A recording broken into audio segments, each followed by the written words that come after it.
about?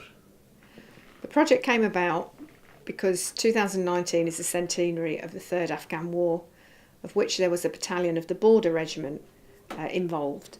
And we have a photographic collection here which is very good, which documents part of their time on the northwest frontier.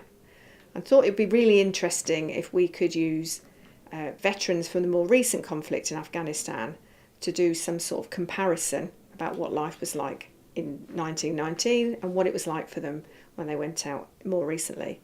What we've found is the project has evolved slightly, and we are using this as an opportunity to document their experiences, to take down their memories and produce a more recent archive of their time in Afghanistan. And we were really keen that the veterans from that more recent conflict also use those experiences to contribute to an exhibition that we would have here at the museum. So what's the response been like from the veterans?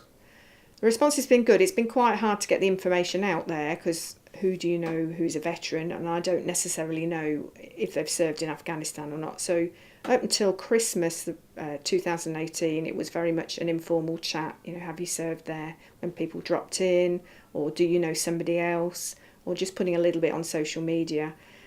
Once we got through to the new year in 2019, we could then do a bit more of a push. So we put something in the newspaper. I went on the radio. I talked to some veterans of the conflict who then spoke to friends who spoke to friends.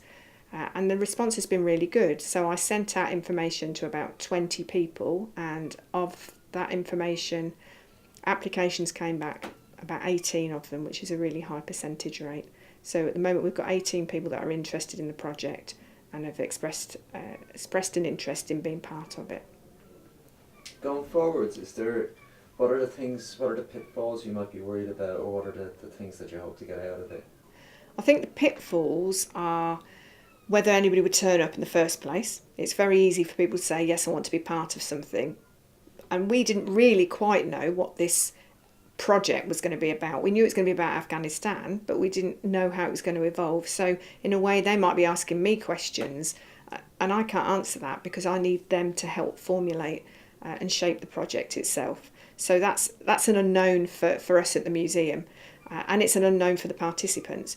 But so far, the first meeting we had, 2 in the morning, 6 in the afternoon, so that's 8 people out of the 18, which is really good response, and they all seem really enthusiastic. So that was quite supportive for me. That was quite useful for me to know that there were people really wanting to take part.